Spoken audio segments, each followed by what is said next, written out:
हरे कृष्णा, सभी भक्तों को चरणों में दंडवत प्रणाम। हरे कृष्णा, सभी भक्तों को दंडवत प्रणाम। हरे कृष्णा, सभी भक्तों को दंडवत प्रणाम।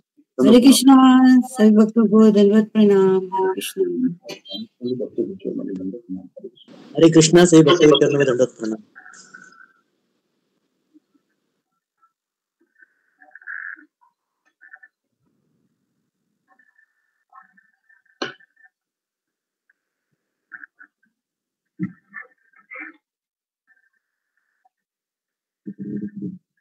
जी पूजा माता जी, हरे कृष्णा जी। गुरु वंदना कीजिए माता जी। जी प्रभु जी।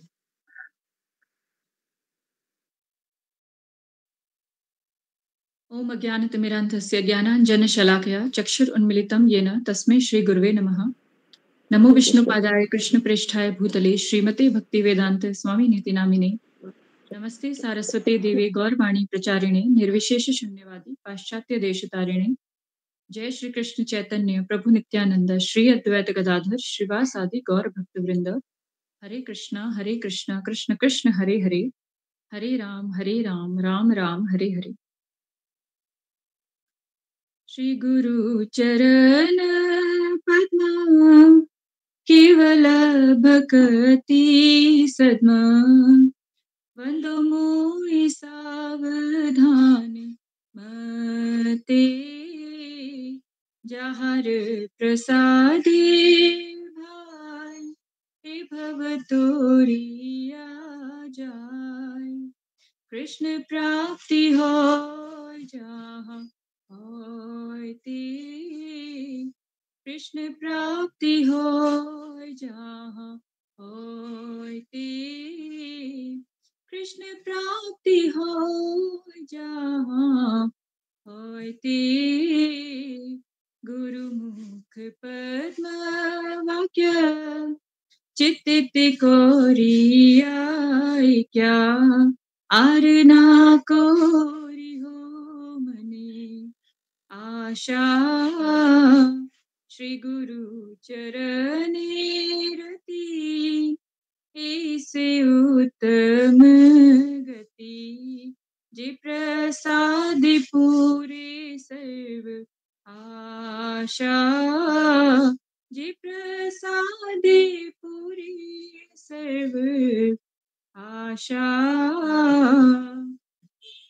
चक्षुदान दिलो जे जन्मे जन्मे प्रभु से, दिव्य ज्ञान हृदय प्रकाशितो, दिव्य ज्ञान हृदय प्रकाशितो। प्रेम भक्ति जहाँ होते अविद्या विनाश जाते, वेदे गाय जहाँ चरितो, वेदे गाय जहाँ चरितो। श्री गुरु करुणा सिंधु अधम जनारी बंधु, लोकनाथ लोकेर जीवाना, लोकनाथ लोकेर जीवाना। हा प्रभु करो दया देहो मोरे पद छाया, हा प्रभु करो दया देहो मोरे पद छाया। ए बेजश खुशुक त्रिभुवना, ए बेजश खुशुक त्रिभुवना। श्रीला प्रभुपाद पतित पावन, जय गुरुदेव लोइलो शरण। प्रभुपदाय प्रभुपदाय प्रभुपदाय जय प्रभुपदाय, जय जय प्रभुपाद प्रभुपाद प्रभुपाद, जय जय प्रभुपाद, जय जय गुरुदेव गुरुदेव गुरुदेव, जय जय गुरुदेव। निताय गौर हरि बोल, हरि बोल, हरि बोल। निताय गौर हरि बोल, निताय गौर हरि बोल, हरि बोल, हरि बोल। निताय गौर हरि बोल। हरे कृष्णा, सभी भक्तों के चरणों में दंडवत प्रणाम। हरि बोल, हरि बोल। बहुत सुंदर माता जी। सभी को चरणों में हरि बोल माता जी, बहुत सुंदर। हरे कृष्ण से भक्ति दंडवत प्रणाम प्रभु। हरि बोल माता जी, बहुत सुंदर। बहुत सुंदर माता जी, बहुत सुंदर। हरे कृष्णा। युमा गुराई माता जी, हरे कृष्णा। हरे कृष्णा, सभी दंडवत प्रणाम। हरे कृष्णा प्रभु जी, दंडवत प्रणाम। प्रणाम माता जी। ज्योति माला जी, हरे कृष्णा से भक्त को दंडवत प्रणाम। प्रभु जी ओम अज्ञानतिमिरन्धस्य ज्ञानाञ्जन शलाकाय चक्षुरुन्मिलितं येन तस्मै श्री गुरवे नमः। जय श्री कृष्ण चैतन्य प्रभु नित्यानंद श्री अद्वैत गदाधर शिवासादि गौर भक्तवृंद। हरे कृष्ण कृष्ण कृष्ण हरे हरे राम राम राम हरे हरे।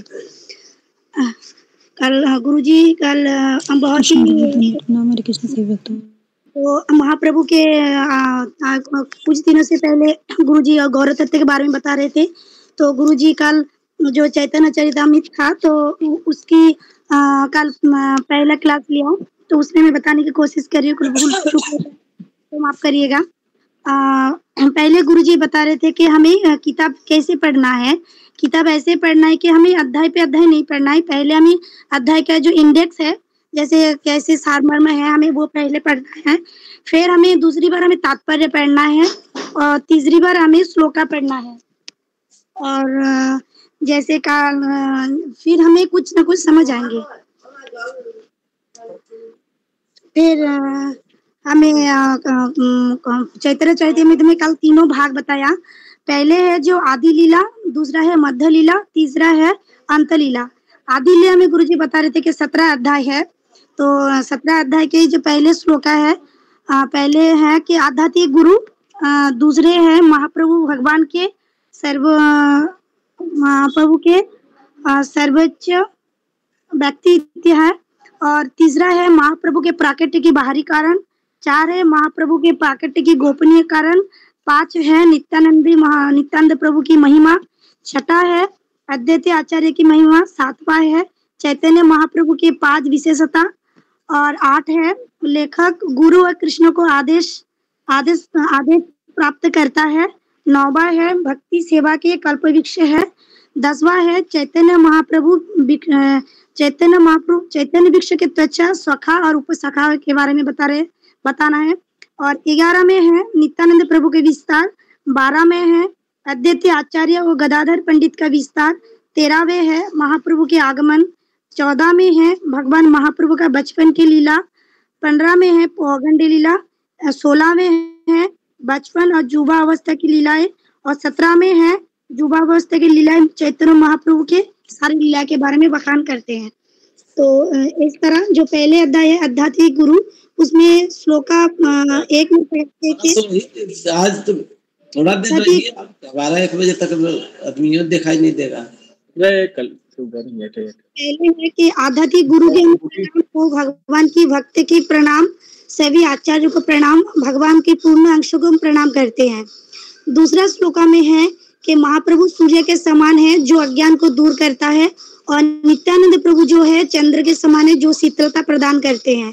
तीसरे श्लोका में है भगवान का परम सत्य जो तीनों मार्ग में जाना जाता है, जैसे प्रकाश, परमात्मा और भगवान। ये तीनों के स्रोत है भगवान श्री कृष्ण। हम उस श्री कृष्ण को प्रणाम करते हैं। 4वें है कि सची माता के पुत्र हृदय के भीतर अंतर्यामी परमात्मा पिघले उस सोने के कांति लेकर आए हैं जो कलियुग के अहितों की कृपा प्रदान करते हैं। मैं उन्हें प्रणाम करते हैं। और 5 श्लोक में बताया कि राधा कृष्ण के प्रेम प्रसंग जो आंतरिक शक्ति, जो अभिव्यक्ति, जो स्वयं राधा कृष्ण है, जो राधा रानी के भाव लेकर आए हैं, उससे हम प्रणाम करते हैं। 6 में है राधा रानी की प्रेम की महिमा के समझने की इच्छा में महाप्रभु आए हैं। दूसरे में प्रेम की मिठास को अनुभव करने आए हैं। और तीसरे में है कि उस भगवान की हरि की भावना है जो प्रकट होते हैं सची देवी के गर्भ से, वो प्रकट हुए हैं। जैसे इसमें गुरुजी ब्रैकेट देकर बता रहे कि इसमें चैतन्य महाप्रभु को प्रणाम, प्रार्थना, स्तुति सारे समाप्त होते हैं। और 7वां श्लोक में गुरुजी बता रहे कि नित्यानंद राम, जैसे नित्यानंद प्रभु कौन है तो उन्हें हमें पहले जानना है। जैसे संकर्षण, शेषनाग जो विष्णु, कारणदक्षाय विष्णु, क्षीरदक्षाय विष्णु, गर्भदक्षाय विष्णु, सभी के स्रोत है, सभी अवतारों के स्रोत है नित्यानंद प्रभु। ओके, यहाँ पर रुक जाओ। बहुत सुंदर माता जी, धन्यवाद। दोनों प्रणाम गुरु जी। हरे कृष्णा।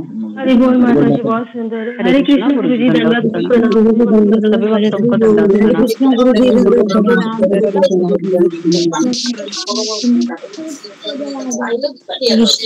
कृष्ण गुरु जी दंडवत प्रणाम। हरे कृष्ण सभी भक्तों हरे कृष्ण गुरु जी दंडवत प्रणाम। सभी भक्तों को दंडवत प्रणाम। ओके, तो मैं शुरू करता हूँ। ओम अज्ञानतिमिरान्धस्य ज्ञानाञ्जनशलाकया चक्षुरुन्मीलितं येन तस्मै श्रीगुरुवे नमः। नमो विष्णुपादाय कृष्णप्रेष्ठाय भूतले श्रीमते भक्तिवेदान्त स्वामिन् इति नामिने। नमस्ते सरस्वती देवे गौरवाणी प्रचारिणे निर्विशेष शून्यवादी पाश्चात्य देश तारिणे। नमो महावदान्याय कृष्ण प्रेम प्रदायते कृष्णाय कृष्ण चैतन्य नामिने गौरत्विषे नमः। पंचतत्वात्मकं कृष्णं भक्तरूप स्वरूपकं भक्तावतारं भक्ताख्यं नमामि भक्तशक्तिकं। हे कृष्ण करुणा सिंधु दीनबंधु जगतपते गोपेश गोपिका कांत राधा कांता नमोस्तुते। तप्त कांचन गौरांगी राधे वृंदावनेश्वरी वृषभानुसुते देवी प्रणमामि हरिप्रिये। वाञ्छाकल्पतरुभ्यश्च कृपा सिन्धुभ्य एव च पतितानां पावनेभ्यो वैष्णवेभ्यो नमो नमः।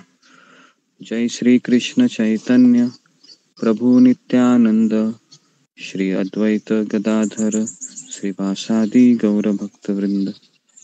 हरे कृष्णा कृष्णा कृष्णा हरे हरे, हरे राम राम राम हरे हरे। मुखं करोति वाचालं पंगुं लंघयते गिरिं यत्कृपातमहं वन्दे श्रीगुरु दीनतारिणम्। ओके, हरे कृष्णा, सबका स्वागत है सत्र में। तो हम आगे बढ़ते हैं। तो जहाँ पर हम कल रुके थे वहीं से हम शुरू करते हैं। तो कुछ भजन वगैरह हो गया था अशोक चावला प्रभु? जी गुरु जी, हो गया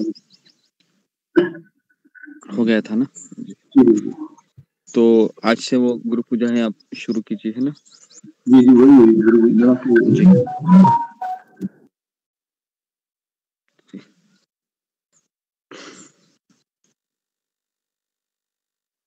तो कल हमने चैतन्य चरितामृत ग्रंथ का अध्ययन करने के लिए शुरुआत की थी। तो आज हम आगे बढ़ते हैं 31 से लेके अगले श्लोक के ऊपर चर्चा करेंगे।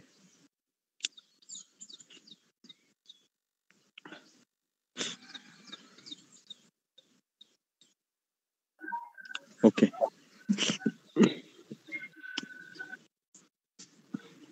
कृष्ण हरे कृष्ण।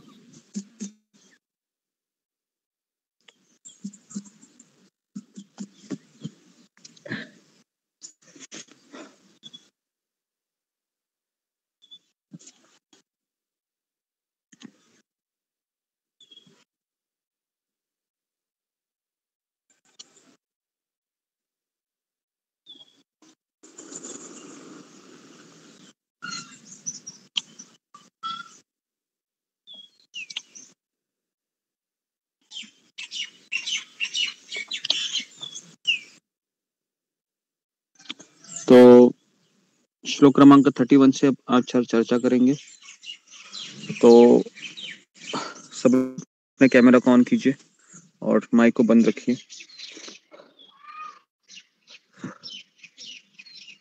तो जी, तो कल हमने श्लोक क्रमांक 30 तक चर्चा की। आज हम 31 से 60, कल 61 से 90, कल पता नहीं कल कौन सा। जी, कल हम गुरुवार शुक्रवार शनिवार हम जी गुरुवार शुक्रवार शनिवार, एक मिनट, हाँ तो बाकी के 3 दिन हम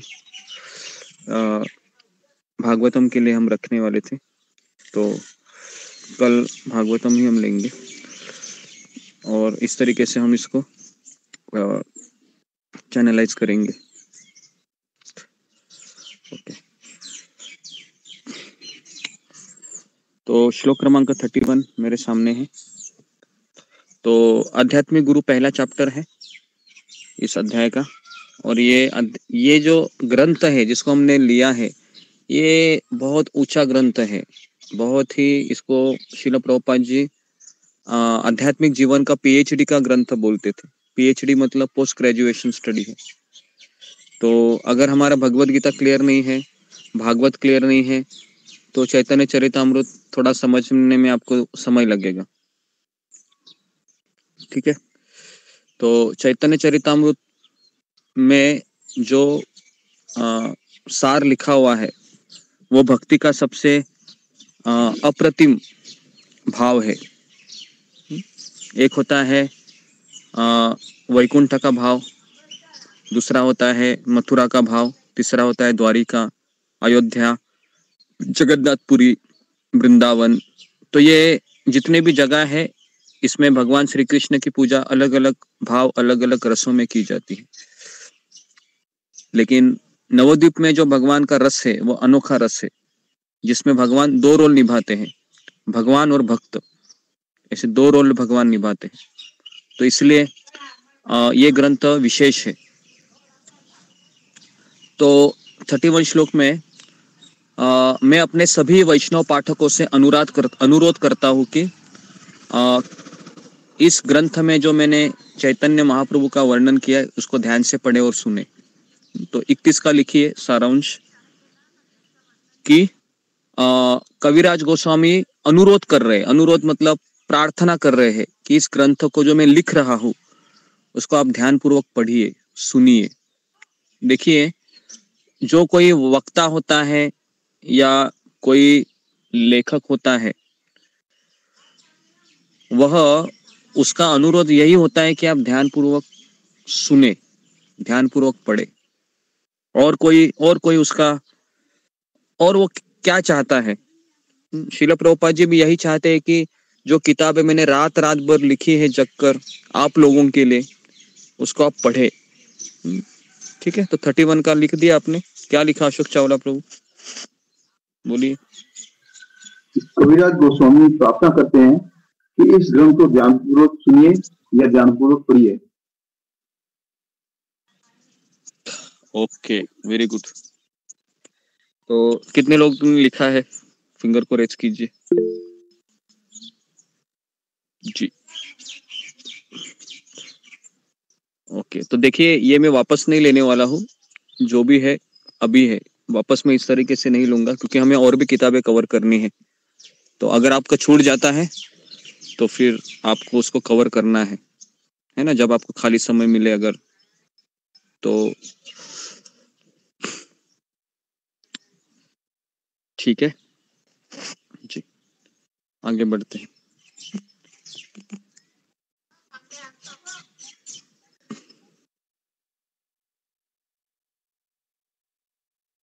थर्टी 32 में बताया गया है कि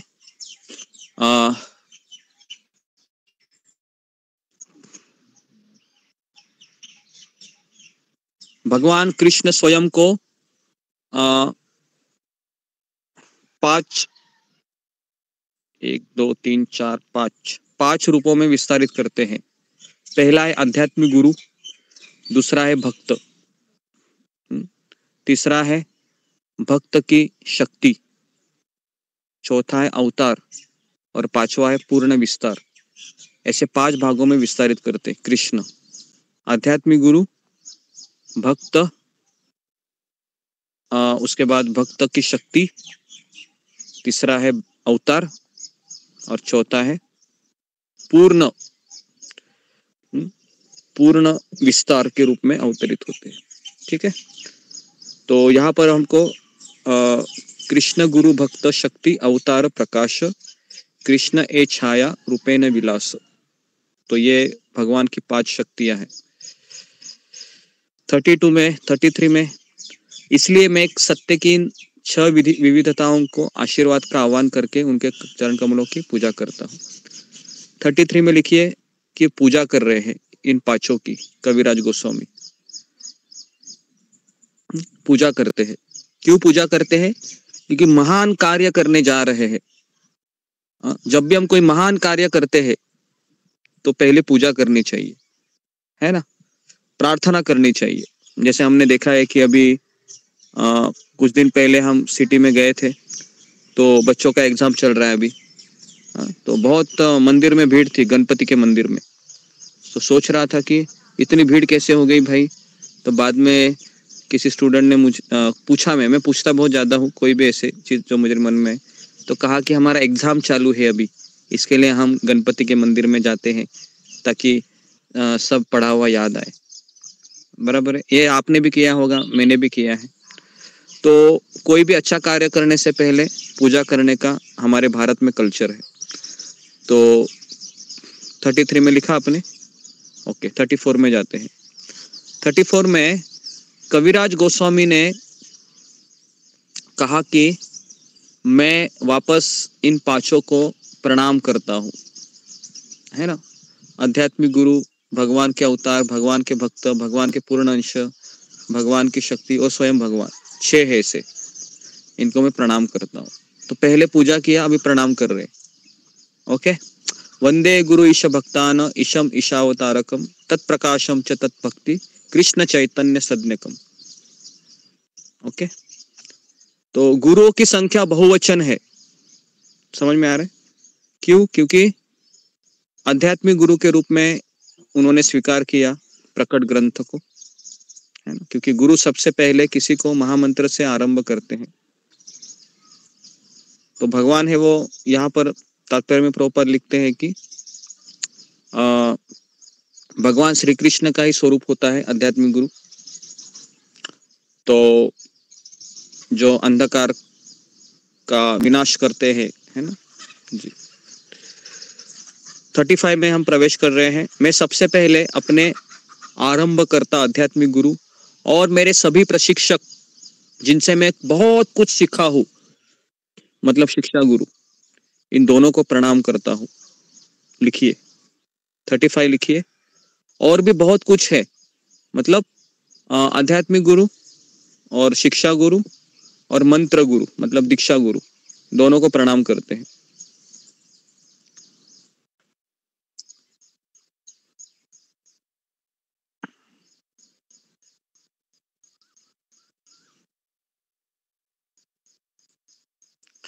तो प्रभुपाद लिखते हैं कि एक भक्त के पास केवल एक ही दीक्षा गुरु होना चाहिए।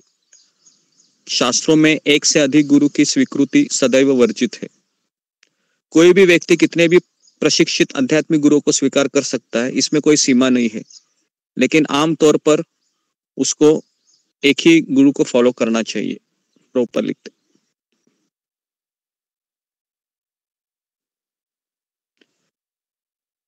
ओके, नेक्स्ट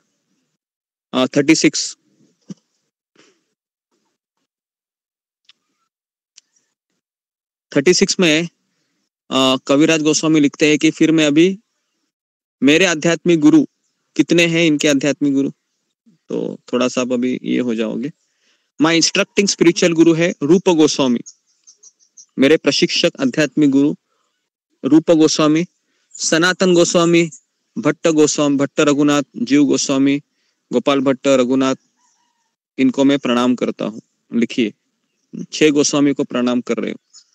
रूप गोस्वामी, सनातन गोस्वामी, रघुनाथ दास गोस्वामी, रघुनाथ भट्ट गोस्वामी, जीव गोस्वामी, गोपाल भट्ट गोस्वामी, ये 6 गोस्वामी है, इनके आध्यात्मिक गुरु है। बेसिकली दीक्षा गुरु एक ही है, शिक्षा गुरु ज्यादा, ये सब शिक्षा गुरु है। श्लोक क्रमांक 37 में these 6 are my instructing spiritual master and therefore I offer millions of respect to obeisance under the lotus feet. Okay, तो 37 में वह क्या कर रहे हैं, इन 6 को प्रणाम कर रहे हैं, 6 को प्रणाम कर रहे हैं।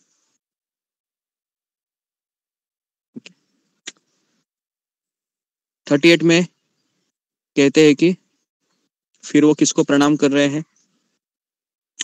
कहते हैं कि भगवान के असंख्य भक्त है, जिनमें सबसे प्रमुख कौन है बताओ? चैतन्य लीला में जितने भी भक्त है उनमें से टॉप भक्त कौन है? सर्वश्रेष्ठ भक्त, फिंगर को रेज कीजिए, है ना, जिसका मैंने कई बार नाम आपको बताया है, कई बार आपने उनका नाम सुना है जी। रेखा बंडाले। हरे कृष्ण गुरु जी, दंडवत प्रणाम। गुरु जी, या तो नित्यानंद प्रभु जी या श्रीवास पंडित जी, दो में से कोई एक होगा।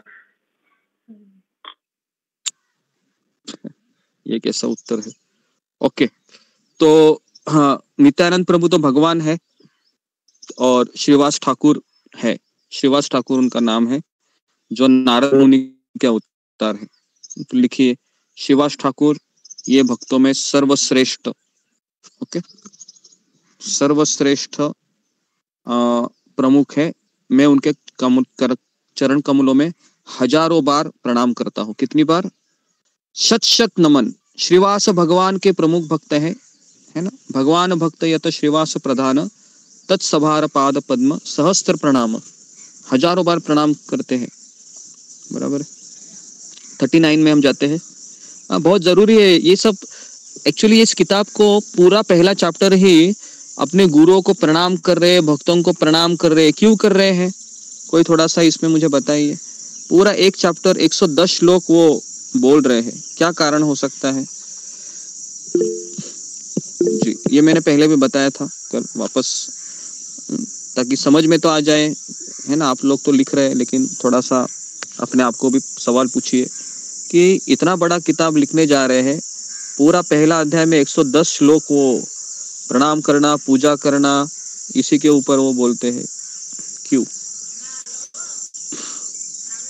जी? सुमित पाठक। कृष्णा गुरु जी, दंडवत प्रणाम। गुरु जी, क्योंकि वो भक्ति में बहुत आगे हैं, बहुत सर्वश्रेष्ठ हैं, और वो उनके संत भक्तों सभी को प्रणाम करके वो इस कथा में आगे बढ़ना चाहे, उनके चैतन्य प्रभु के चरित्र में आगे बढ़ना चाहते, सभी को प्रणाम करके सबके विनम्रता से। Okay, next Reena Gangwar. गुरु जी, एक्चुअली हमारी कोई योग्यता नहीं है कि हम ऐसे इतने बड़े ग्रंथों, मतलब वो तो महान भक्त थे, लेकिन फिर भी गुरु की कृपा के बिना नहीं कर सकते। जैसे कि आपने एक स्टोरी बताई थी, रामानुजाचार्य के शिष्य थे, तो वो एकदम सिर्फ अपने गुरु की सेवा करते रहते थे, उनको कुछ ज्ञान नहीं था। तो उनको बुलाया कि आप आज आप लेक्चर देखो, तो हंस रहे थे, लेकिन फिर उन्होंने बहुत अच्छा लेक्चर दिया, क्योंकि उनपे गुरु की कृपा थी। तो गुरु की कृपा के बिना हम कुछ भी ऐसे कर नहीं सकते। आध्यात्मिक लिखना हो या कुछ भी हो, आध्यात्मिक हमारी प्रगति तभी होगी जब हम गुरु की कृपा हमको मिलेगी।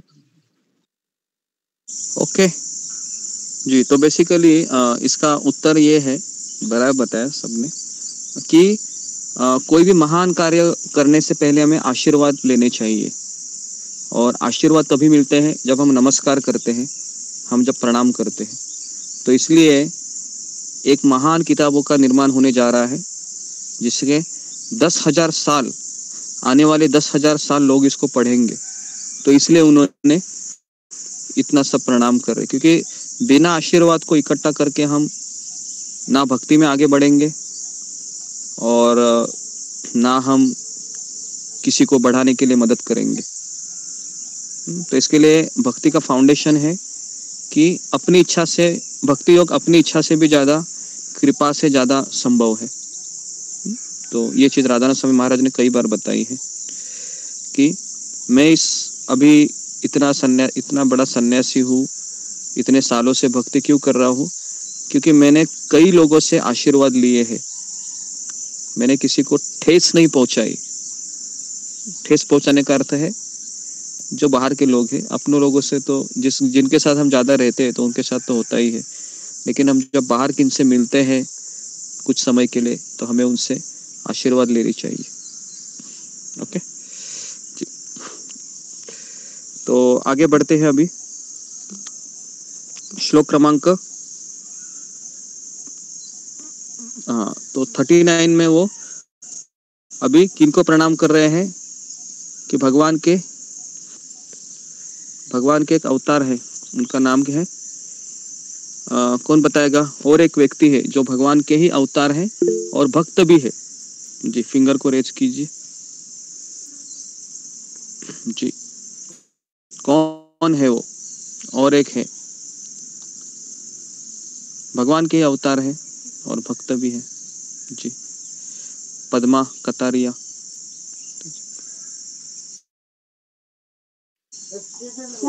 प्रभु का 27 अवतार भक्त भी है और भगवान का अवतार 27 है।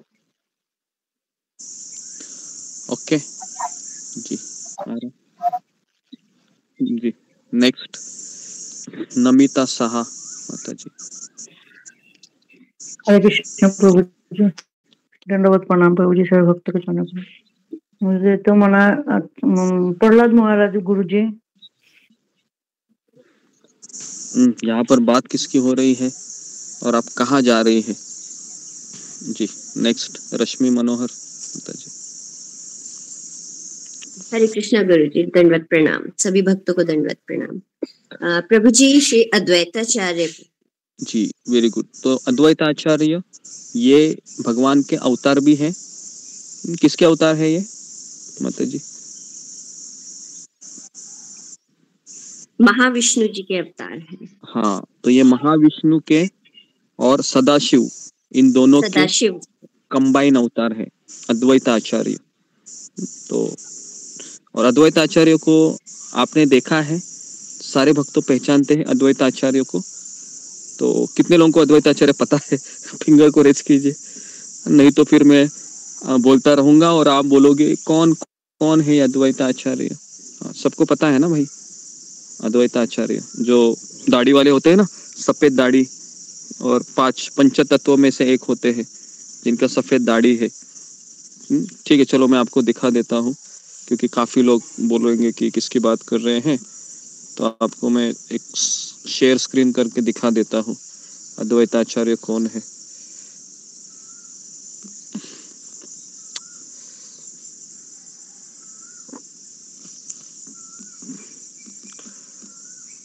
अद्वैताचार्य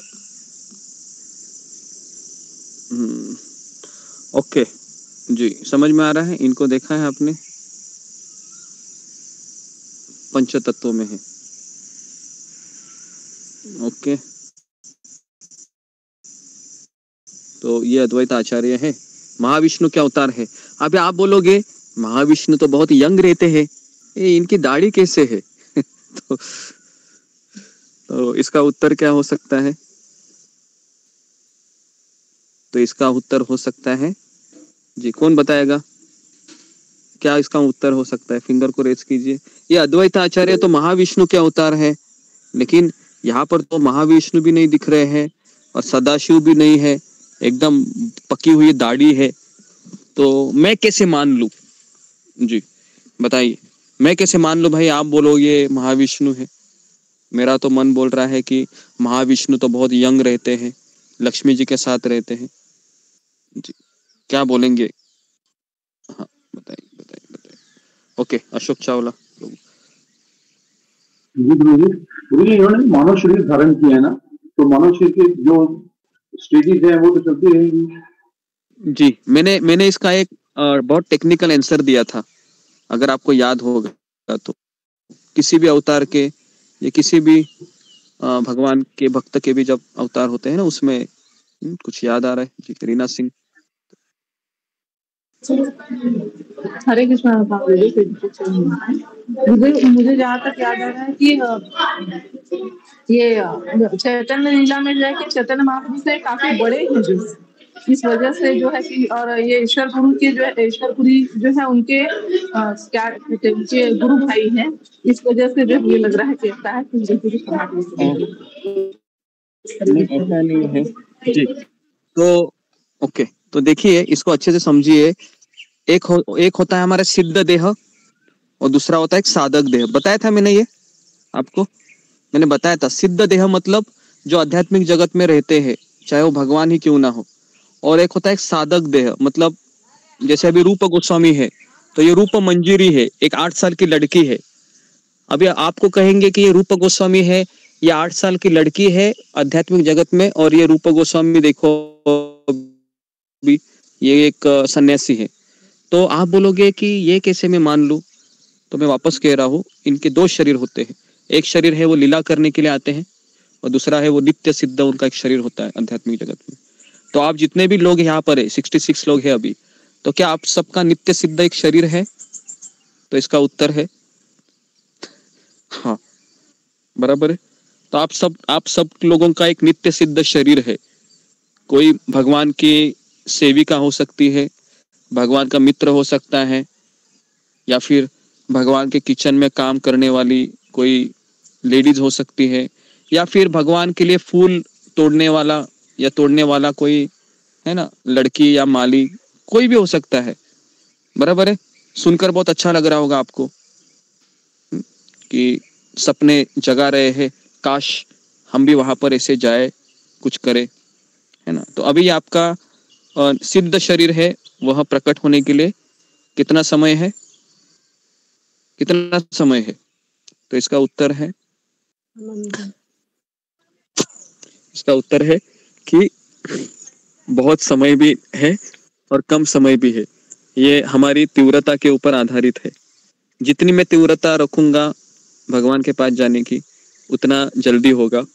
और जितना हम सोचेंगे कि थोड़ा सा ये भी कर लूं, वो भी कर लूं, ऐसा भी करना है, यहाँ से भी जाना है ना, जाएंगे भगवान के धाम, लेकिन धीरे धीरे जाएंगे। अभी तो बहुत ही काम बाकी है करना, तो फिर उसको समय लगेगा। ठीक है, तो इसका उदाहरण है खटवांग महाराज का, जो 40 मिनट में चले गए भगवत धाम।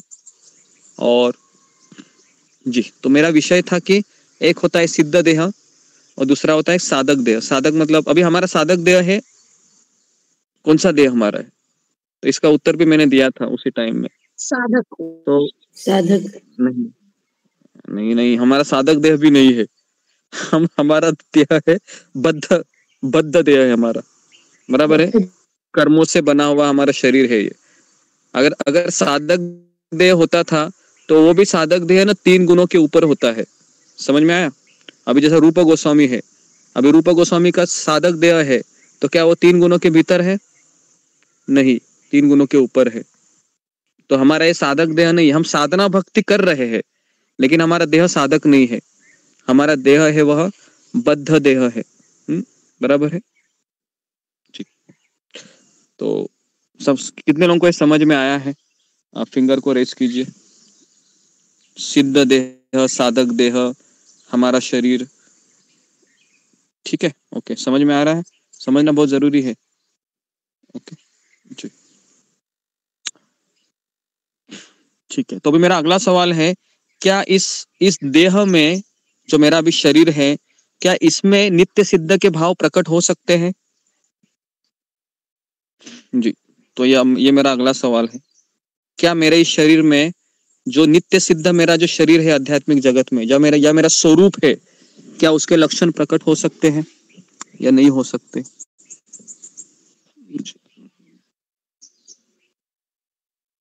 जी बताइए। ओके, वृषाली तट। हरे कृष्ण सभी भक्तों को दंडवत प्रणाम। मुझे हो सकता है, क्योंकि आपने एक बार उदाहरण दिया था प्रभुपाद जी के शिष्यों का, जो अंतिम समय में वो जिन्हें कैंसर हुआ था, मुझे नाम नहीं याद उनका, तो वो उस समय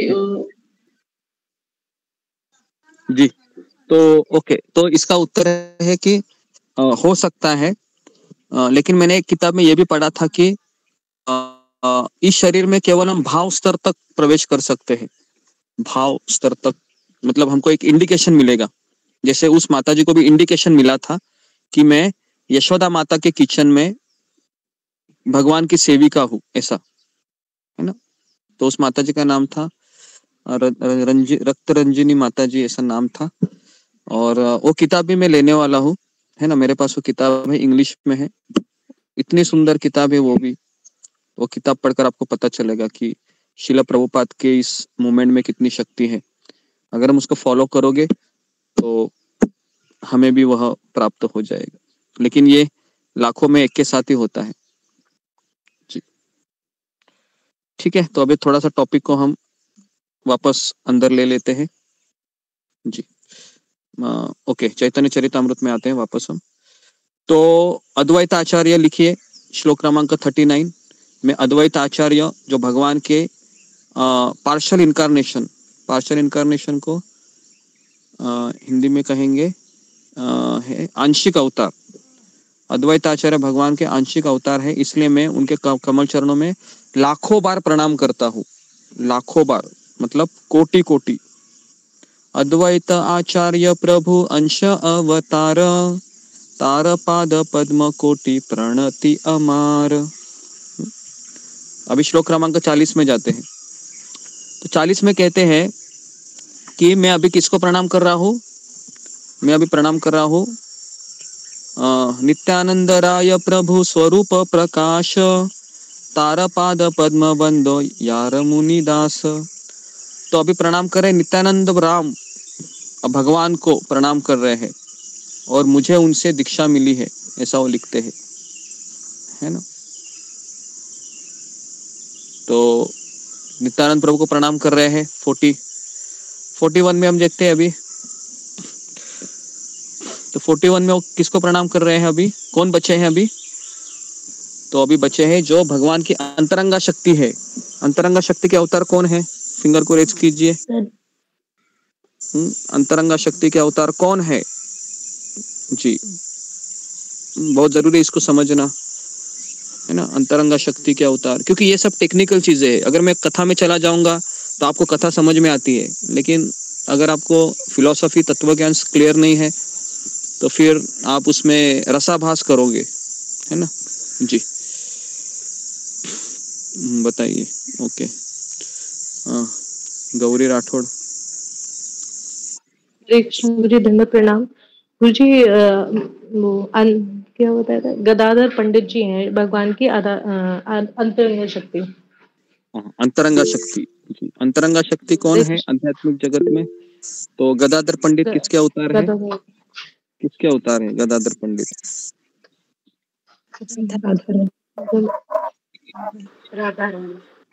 राधा रानी के अवतार है जी। तो गदाधर पंडित ये राधा रानी के अवतार है। अंतरंगा शक्ति है। तो अंतरंगा शक्ति है राधा रानी, ठीक है। तो इसको जरा सा लिखिए। अभी मैं आपको एक एक्सरसाइज कराने जा रहा हूँ कि आप सब लोग पंचतत्व के नाम लिखिए और उस पे ये लिखिए कि ये किनके अवतार है ना, ब्रैकेट में, ठीक है। आप पंचतत्व के नाम लिखिए। पहला है चैतन्य महाप्रभु, दूसरा है नित्यानंद प्रभु, तीसरा है अद्वैत आचार्य, चौथा है श्रीवास ठाकुर और पांचवा है गदाधर पंडित। इनको नाम लिखिए और इनके अवतार किनके अवतार है लिखिए, क्योंकि चैतन्य चरितामृत का बेसिक है ये। ओके, नहीं तो आप बोलोगे कि कौन कौन है, समझ में नहीं आएगा जी। ठीक है, ओके, सब लोग लिखिए, है ना। अद्वैत आचार्य जी। तो अभी मुझे चैतन्य महाप्रभु किसके अवतार है? तो पहला लिखिए भगवान श्री कृष्ण के अवतार है, ओके। और ब्रैकेट में लिखिए राधा रानी का भाव लेके आए हैं। नित्यानंद प्रभु किसके अवतार है? तो ब्रैकेट में लिखिए बलराम जी के अवतार है। अद्वैत आचार्य किसके अवतार है? Mahavishnu plus Sadashiv, Mahavishnu plus Sadashiv. और श्रीवास ठाकुर किसके अवतार है? श्रीवास ठाकुर नारद मुनि के अवतार है,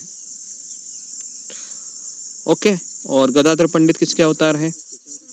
तो गदाधर पंडित राधा रानी के अवतार है, ठीक है। तो सब लोग है यहाँ पर, सब लोग है, पूरा वैकुंठ लोक भी है, गोलोक वृंदावन भी है, शिवजी भी है। सदाशिव मतलब शिवजी है। सदाशिव, आप ये सदाशिव कौन है? शिवजी है। और महाविष्णु कौन है? विष्णु है। तो अद्वैत आचार्य शिवजी का रोल भी निभा रहे हैं और विष्णु का भी रोल निभा रहे हैं, ठीक है।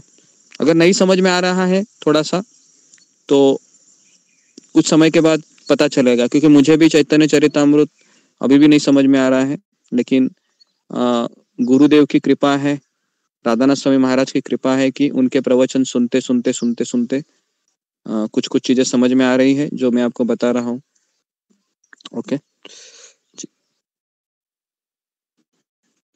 ठीक है जी। तो अभी हम 42 श्लोक में आते हैं।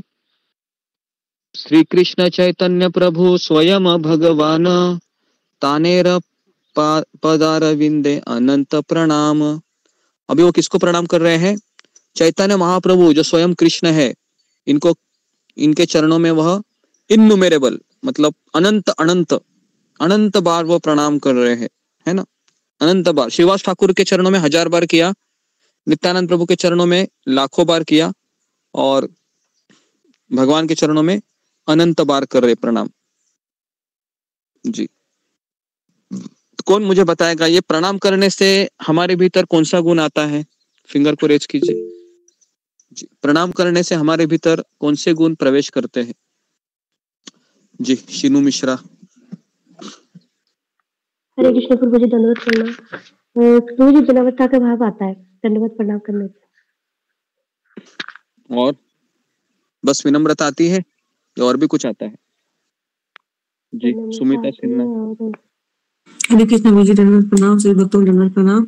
ये गुरु जी एक तो विनम्रता आता है, दूसरा कृतज्ञता भी आता हो जी। कृतज्ञता आती है।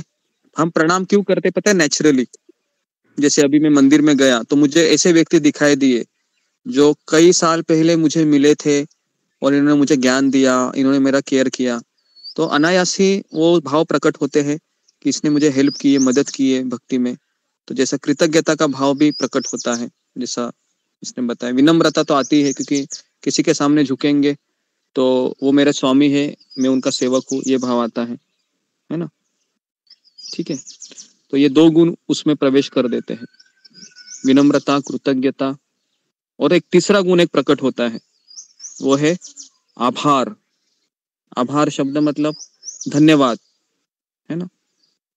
धन्यवाद आपका जो आप मेरे जीवन में आए और आपके कारण मैं इतना कुछ सीख पाया या सीख पाई, इत्यादि इत्यादि। ओके, इस तरीके से, ठीक है।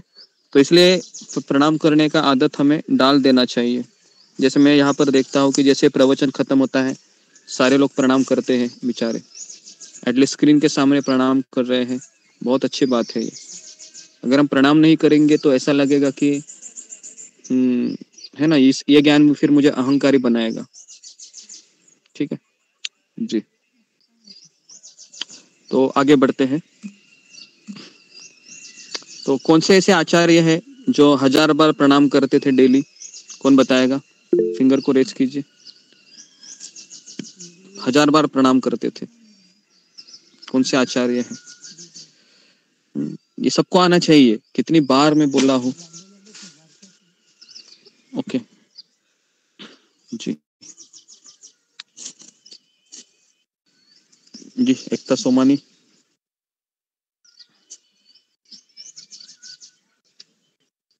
हरे कृष्णा गुरु जी, दंडवत प्रणाम। सनातन गोस्वामी गुरु जी, हरे कृष्णा। हाँ, सनातन गोस्वामी जी। सनातन गोस्वामी ये कितनी बार प्रणाम करते थे? 1000 बार। तो आप बोलोगे इनकी कमर नहीं दुखती थी क्या? बराबर है। सवाल आता है इनका कमर नहीं दुखता होगा तो मैं वापस कह रहा हूँ, कमर तभी दुखता है ना जब इच्छा नहीं होती है प्रणाम करने की, लेकिन किसी के प्रेशर के नीचे हम कर रहे हैं, तब कमर दुखती है। बराबर है।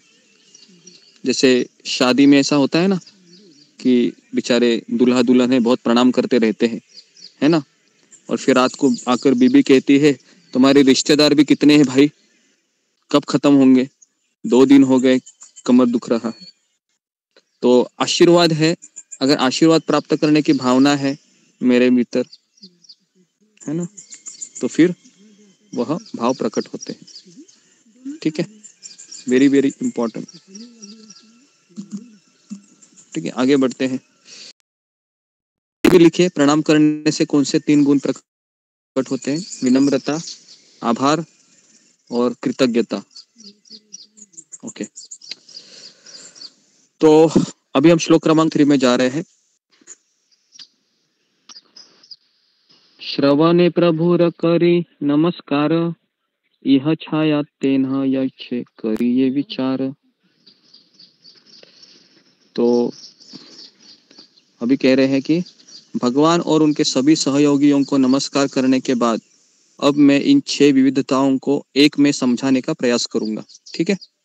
अभी वो ये बताने जा रहे हैं कि जो 6 विविधता है, मतलब पंचतत्व भगवान, इनको एक रूप में समझाने का प्रयास करेंगे। लिखिए ऐसे कि अभी लेखक है वह इन 6 विविधताओं को, मतलब भगवान और उनके सभी सहयोगियों को एक में समझाने का प्रयास कर रहे हैं। ठीक है, 43 हो गया, 44।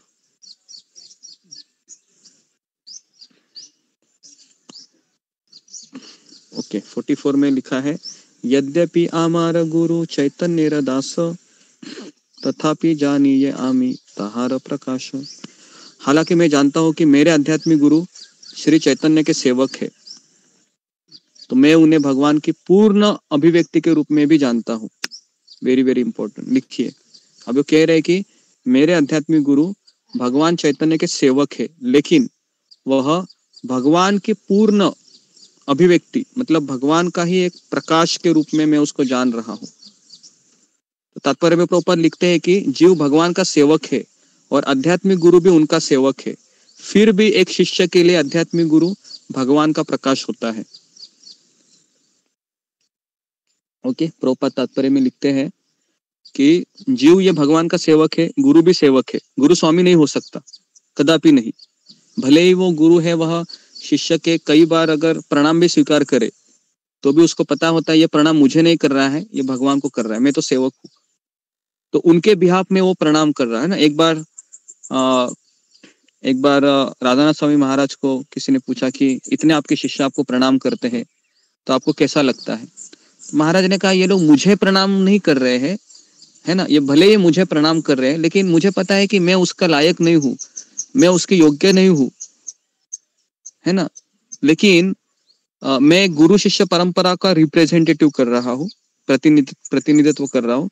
तो उनके बिहाफ में, मेरे आध्यात्मिक गुरु श्रील प्रभुपाद जी के बिहाफ में मैं स्वीकार कर रहा हूँ इनका प्रणाम, और ये स्वीकार करने के बाद मैं उनको ट्रांसफर कर रहा हूँ, मेरे गुरु को ट्रांसफर कर रहा हूँ। ये मेरे पास नहीं मैं रख रहा हूँ प्रणाम को। अगर मैं रखूंगा तो फिर मेरा पतन हो सकता है, या फिर, है ना, अहंकार आ सकता है। तो इसके लिए तो ये एक भाव होता है ना। तो इसके लिए आध्यात्मिक गुरु भी सेवक है, लेकिन एक शिष्य के लिए आध्यात्मिक गुरु भगवान का प्रकाश है। ठीक है, तो इस तरीके से अभी हम आगे जाते हैं। श्लोक क्रमांक 45 में कहते हैं कि सभी प्रकट शास्त्र कहते हैं कि आध्यात्मिक गुरु कृष्ण से भिन्न नहीं है। देखिए, सारे शास्त्र का कहना है कि गुरु कृष्ण से भिन्न नहीं है। किस बात में भिन्न नहीं है? तो बेसिकली कृष्ण से अभिन्न क्यों नहीं है? क्योंकि आध्यात्मिक गुरु के रूप में भगवान कृष्ण अपने भक्तों का उद्धार करते हैं। आध्यात्मिक गुरु के रूप में भगवान कृष्ण अपने भक्त का उद्धार करते हैं। ठीक है, तो है ना, अमरेंद्र प्रभु का ये फेमस प्रवचन है, एक बार सुना था। वो वही कहते हैं कि जब कृष्ण पत्थर के रूप में आते हैं तो उनको शालिग्राम कहते हैं। कृष्ण जब नदी के रूप में आती है तो उसको यमुना कहते हैं। कृष्ण जब पर्वत के रूप में आते हैं तो उनको गोवर्धन कहते हैं, है ना। जब कृष्ण पुस्तक के रूप में आते हैं उसको भागवत कहते हैं। वही कृष्ण जब मनुष्य के रूप में आते हैं तो उसको आध्यात्मिक गुरु कहते हैं। तो ये चीज हमको समझना चाहिए। इसके लिए जब मुझे मेरे आध्यात्मिक गुरु दिखाई दिए, परम पूज्य राधानाथ स्वामी महाराज मेरे लिए, तो फिर मुझे ये समझना चाहिए कि ये भगवान है, चलते फिरते भगवान है मेरे लिए। ओके जी, तो इस तरीके से भाव होना चाहिए। तो आगे लिखते हैं, अभी 46 में चलते हैं। ओके जी, सब लोग अपने कैमरा को ऑन कीजिए और माइक को बंद कीजिए।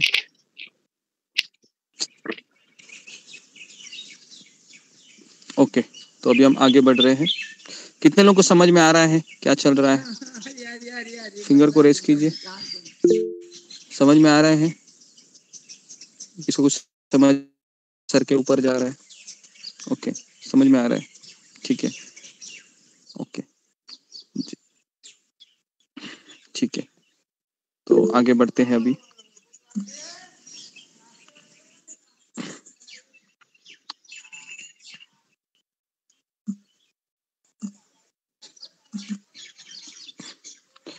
श्लोक क्रमांक 46 में लिखा है कि व्यक्ति को आचार्य को मेरे ही रूप में जानना चाहिए, किसी भी तरह से उनका अनादर नहीं करना चाहिए और किसी को भी उसे सामान्य मनुष्य समझकर ईर्ष्या नहीं करनी चाहिए, क्योंकि वह सभी देवताओं का प्रतिनिधि है। तो यहाँ पर वह गुरु की बात कर रहे हैं। आध्यात्मिक गुरु को कहते हैं कि मेरे ही रूप में जानना चाहिए, उसका अनादर नहीं करना चाहिए और उसको सामान्य मनुष्य समझकर भी ईर्ष्या नहीं करनी चाहिए, क्योंकि वह सभी देवताओं का प्रतिनिधि होता है। तो बेसिकली आध्यात्मिक गुरु का अनादर करना ये तीसरा अपराध है ना। आध्यात्मिक गुरु को साधारण मनुष्य समझना ये तीसरा अपराध है। ओके ओके 46 हो गया। 47 लिखते रहिए। 47 ओके जी।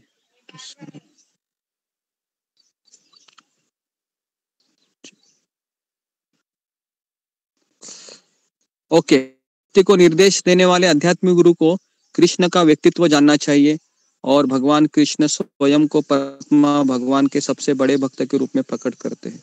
ठीक है, तो वापस वही चीज आया, ये आध्यात्मिक गुरु को भगवान का ही एक रूप मानना चाहिए। 47 मुझे लगता है कि इस चैप्टर में शायद इसी का ज्यादा ये रहेगा बोलबाला। ओके 48 में लिखते हैं अभी कि हे मेरे परम देव कृष्ण,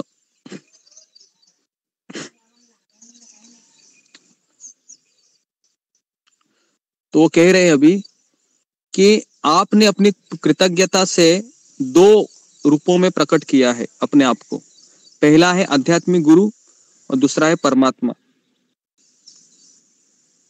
तो परमात्मा ये चैत्य गुरु कहते हैं परमात्मा को। दूसरा होता है आध्यात्मिक गुरु जो बाहर का गुरु होता है, जो बाहर से हमें निर्देश देता है कि आप ये करो ये मत करो।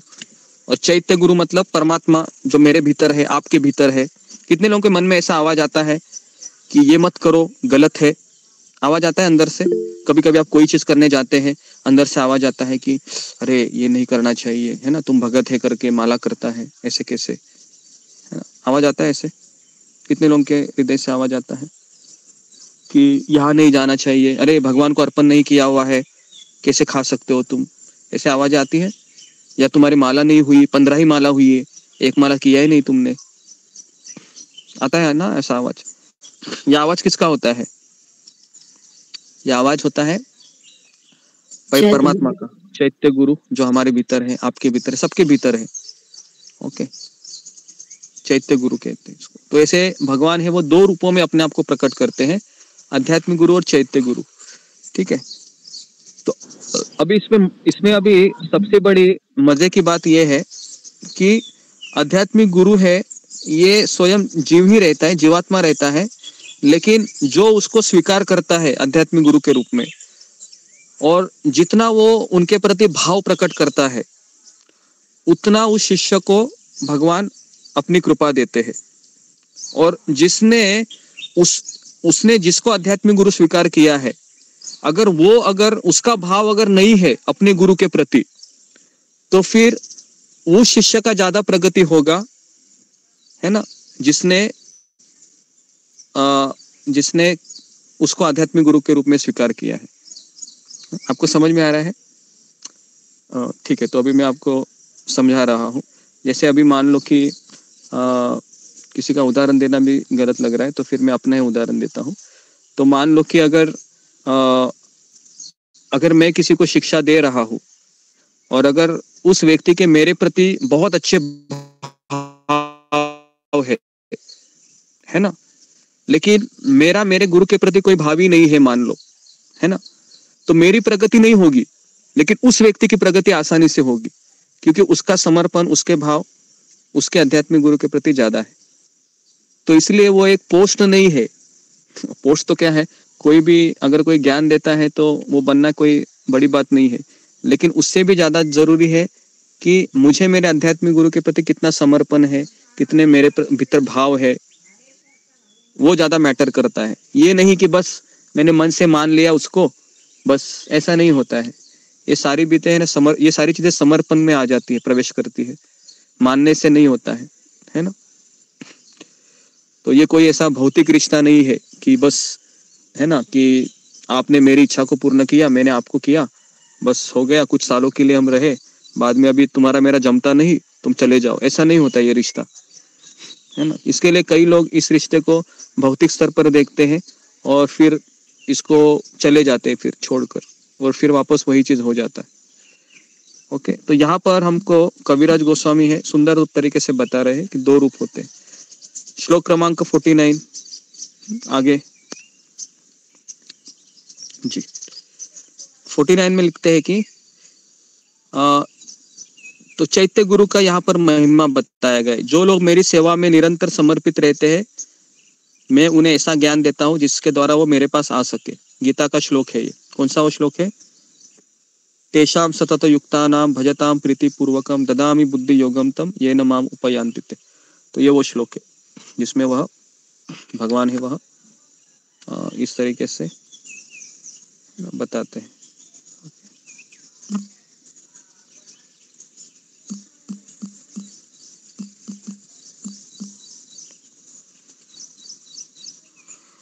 ओके जी, ठीक है। तो ये 49 मतलब चैत्य गुरु के कार्य लिखिए। बेसिकली परमात्मा क्या करता है ना मेरे जीवन में, मुझे बुद्धि प्रदान करता है।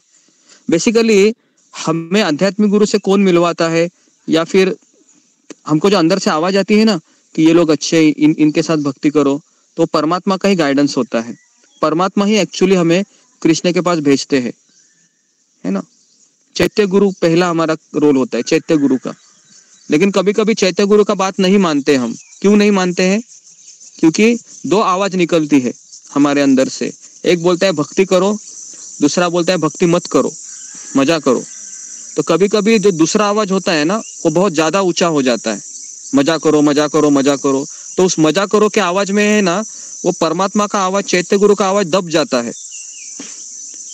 तो इसके लिए अभी जितने भी संसार में लोग हैं कलयुग में, क्या चैत्य गुरु उनका काम नहीं करता है? क्या करता है कि नहीं करता है ना। उनको भी तो आवाज आती होगी, या आपको ही आती है? ऐसा थोड़ी है, उनको भी आवाज आती है। लेकिन क्या वो सुनते हैं उस आवाज की? वो नहीं सुनते हैं। समझ में आ रहा है? तो ओके, तो आगे बढ़ते हैं। अभी चैत्य गुरु का रोल हो गया, तो इसलिए आपको यहाँ पर लाया है, इस गुरु शिष्य परंपरा से आप मिला है।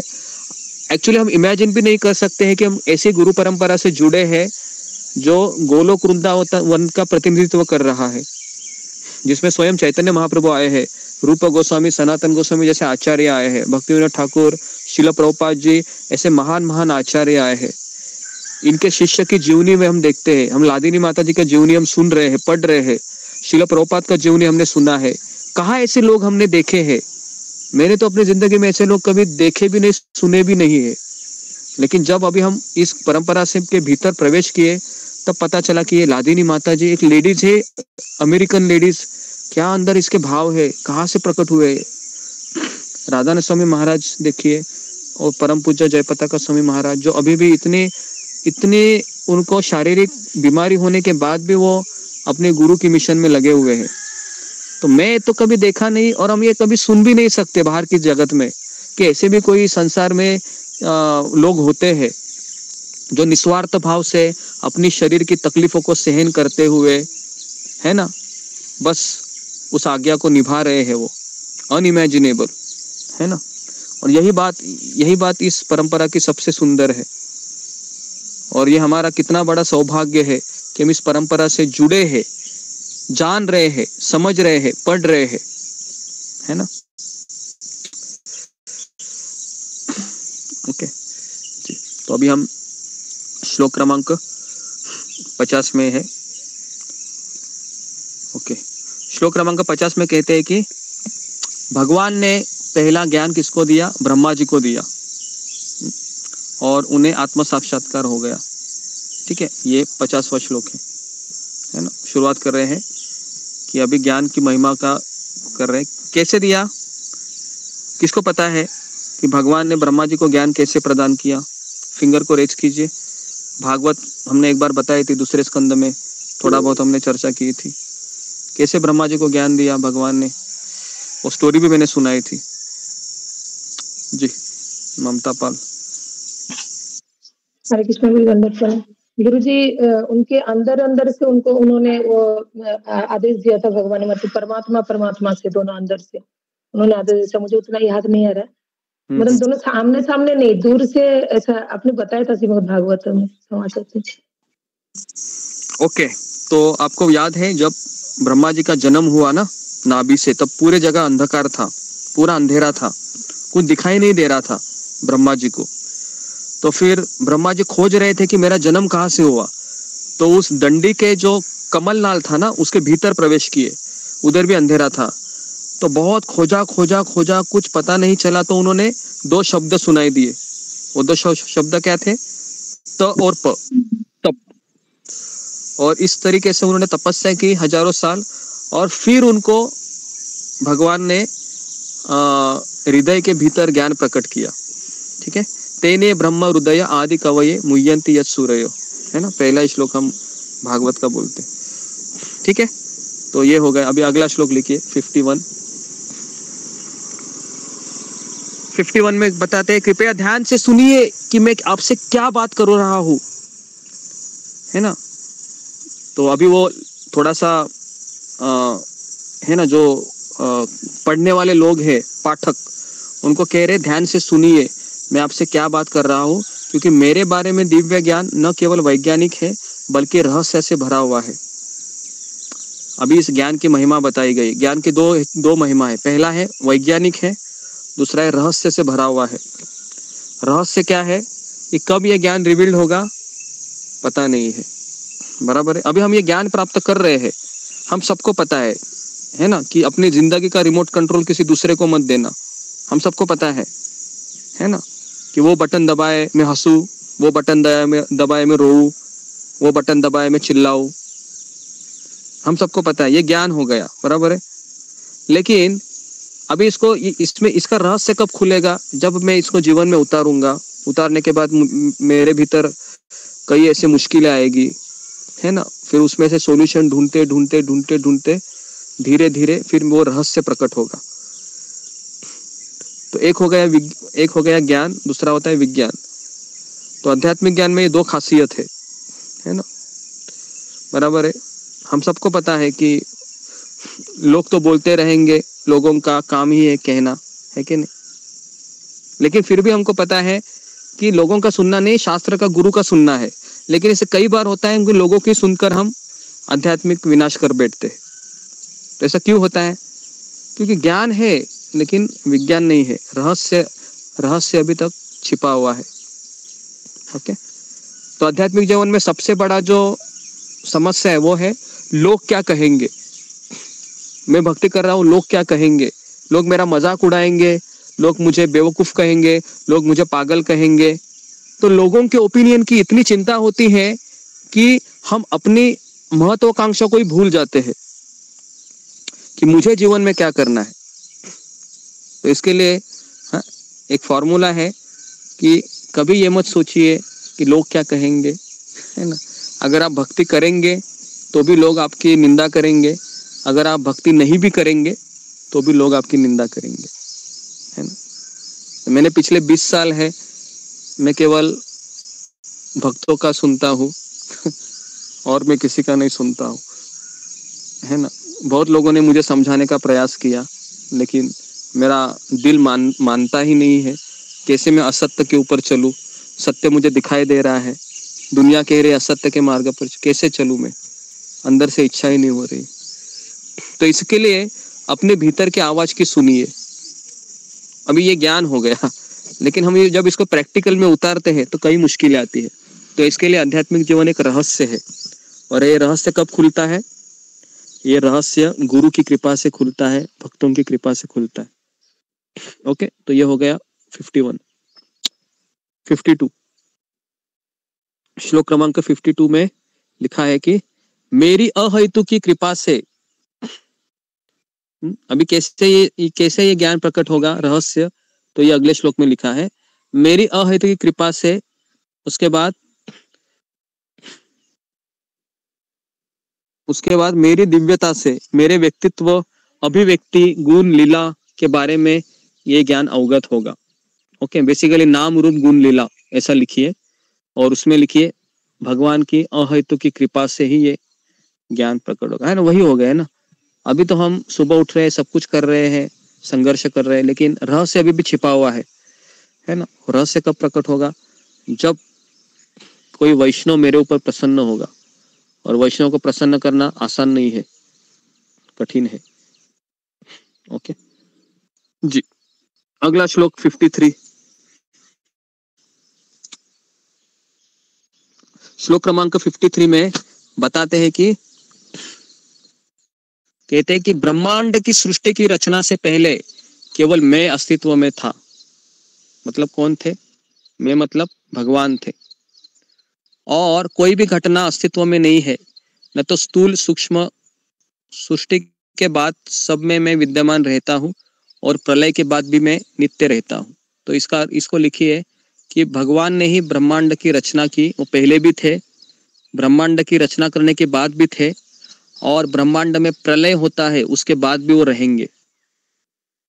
आप थोड़ा सा इमेजिन कीजिए, ये संसार है अपनी इच्छा से चल ही नहीं रहा है, ये कोई चला रहा है।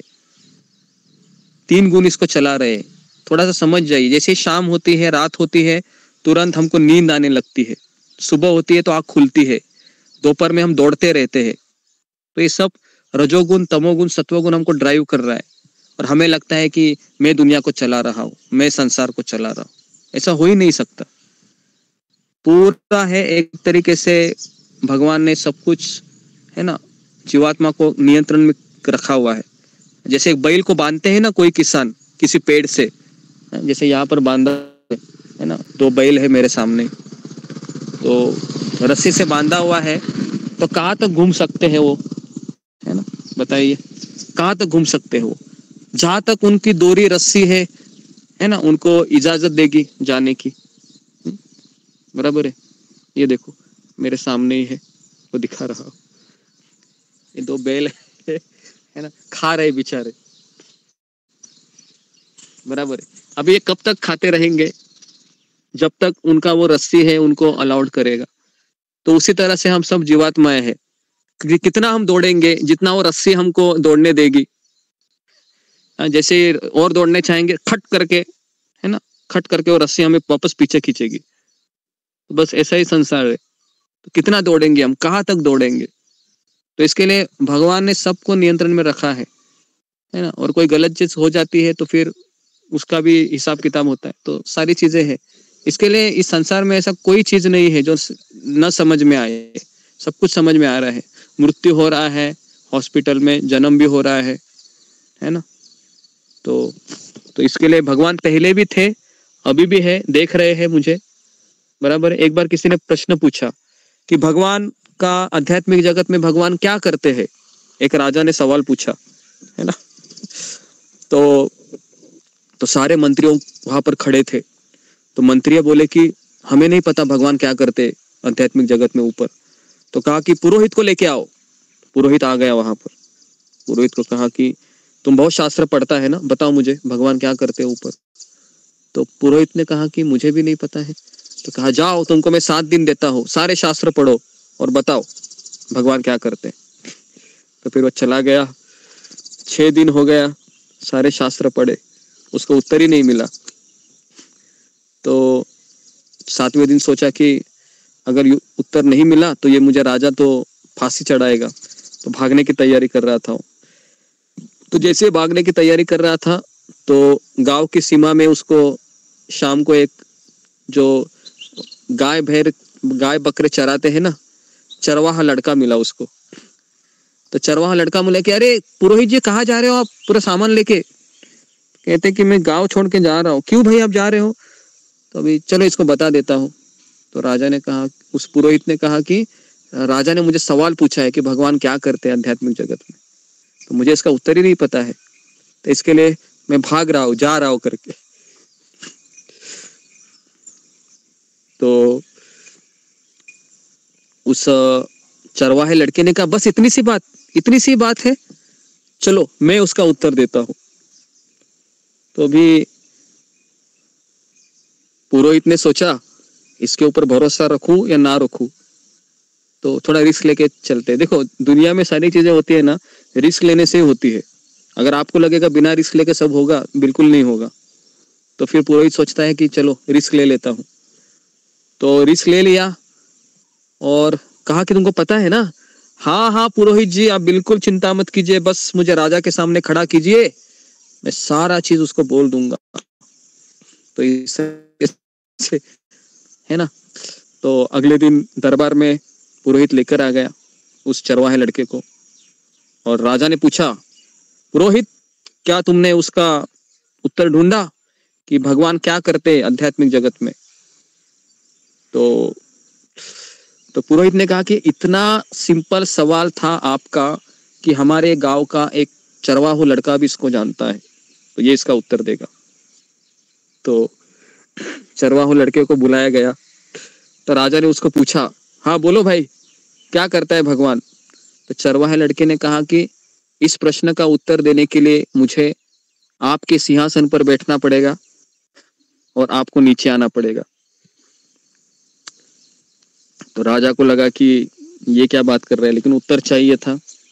तो राजा नीचे आ गया और फिर वो चरवाहे लड़का ऊपर बैठ गया, और चरवाहे लड़के ने कहा कि पूछो अभी राजा क्या पूछना चाहते हो मुझे? तो फिर कहते हैं कि मेरा सवाल है कि आध्यात्मिक जगत में भगवान क्या करते हैं रोज? तो कहते हैं कि भगवान आध्यात्मिक जगत में रोज ये काम करते हैं,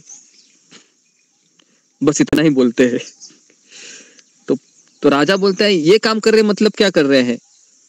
देखिए राजा कि भगवान आध्यात्मिक जगत में जो दुष्ट है, जो गलत लोग हैं, उनको ऊपर से नीचे लेके आते हैं, और जो कृतज्ञ है, विनम्र है, उनको नीचे से ऊपर लेके जाते हैं। तो भगवान का यही काम का। तो इस तरीके से वो चरवाहा लड़का है उनको उत्तर देता है। तो राजा भी खुश हो जाता है और पुरोहित का भी जान बच जाता है।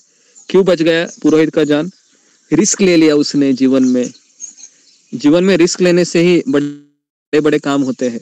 रिस्क नहीं लेंगे तो कोई काम नहीं होते। बहुत लोगों ने रिस्क लिया है भगवान को प्राप्त करने के लिए, है ना। तो पुरोहित ने रिस्क लिया, उसको उत्तर मिला, उसकी जान बच गई, राजा को भी उत्तर मिला, सब कुछ सही हो गया। ठीक है, कैसी लगी स्टोरी आपको? अच्छी लगी?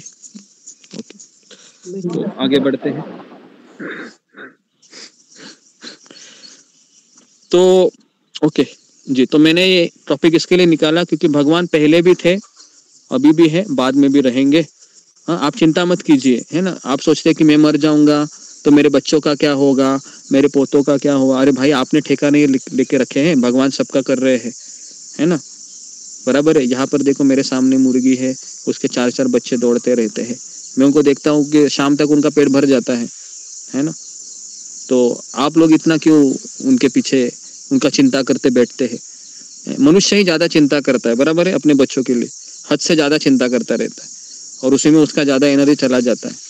जितना आपके पास बस में है उतना कीजिए, एजुकेशन दीजिए, है ना, शादी कराइए, है ना। आजकल मैंने ये भी देखा है कि बच्चे अपने शादी करने के लिए भी पैसा इकट्ठा करते हैं, नौकरी करके, जॉब करके, फिर उस पैसे से वो शादी करते। कहते माता पिता आपने हमें पढ़ाया, बहुत किया, अभी हमारी भी कुछ जिम्मेदारी है, अपने पैसे से शादी करते हैं ना। लेकिन भारत का इंसान ऐसा है कि शादी होने के बाद उनका बच्चों का भी करके बैठता है, बच्चों के बाद इतना चिंता करता रहता है कि सोचता है कि मैं चला जाऊंगा तो इनका क्या होगा। तो ऐसा नहीं होना चाहिए, तो फिर हम नियंत्रक बनने लगते हैं। ओके, तो ये हो गया 53, 7 श्लोक बाकी है, ज़्यादा ही फिलोसफी। ओके, कंप्लीट करते हैं। श्लोक क्रमांक 54 जी। जो मेरे बिना सत्य प्रतीत होता है वह निश्चित रूप से माया है, भगवान कहते।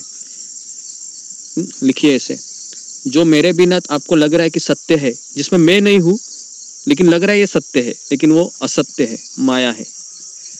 क्योंकि मेरे बिना किसी भी चीज का अस्तित्व नहीं हो सकता। इसका एक साधारण उदाहरण दे रहा हूं मैं आपको, कि जैसे अभी मेरा घर है, ठीक है, मेरा घर है जिसमें मैं रह रहा हूं। अगर मैं ये सोचूं कि ये मेरा घर है तो माया है, लेकिन मैं ये सोचूं कि ये घर कृष्ण का है, ये घर ठाकुर जी का है, वो सत्य है। तो चीज वही है, बस वो मनोभाव बदलना है। इस संसार में हर चीज है भगवान ने निर्माण की है, लेकिन हमारा मनोभाव उसको माया में लेके जाता है। और इस मनोभाव को हटाने के लिए गुरु प्रवेश करते हैं कि तुम इसी को चेंज करो। तो इसके लिए भगवान इसमें कह रहे हैं कि मेरे बिना किसी भी चीज का अस्तित्व माया है। जिसमें तुम मुझे नहीं देखोगे वो माया है, जिसमें तुम मुझे देखोगे वो सत्य है। ठीक है, श्लोक क्रमांक 55। ओके, 55 में लिखते हैं कि सारे जीवित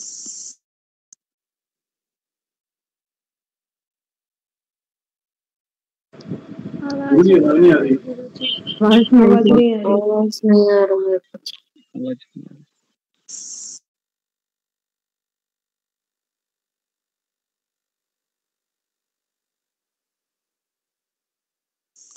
ओके, हरे कृष्णा। तो ये 54 श्लोक क्लियर हुआ अशोक चावला प्रभु? जी। ओके, 55। तो 55 में लिखी है कि भगवान अंदर भी है और बाहर भी है। ओके, भगवान अंदर भी है और बाहर भी। अंदर मतलब हमारे भीतर भी है चैत्य गुरु के रूप में, और बाहर कण कण में क्षीरोदक्षाई विष्णु के रूप में। ठीक है जी। श्लोक क्रमांक 56 जी, 56 में कहते हैं कि इसलिए इस दिव्य ज्ञान में रुचि रखने वाले व्यक्ति को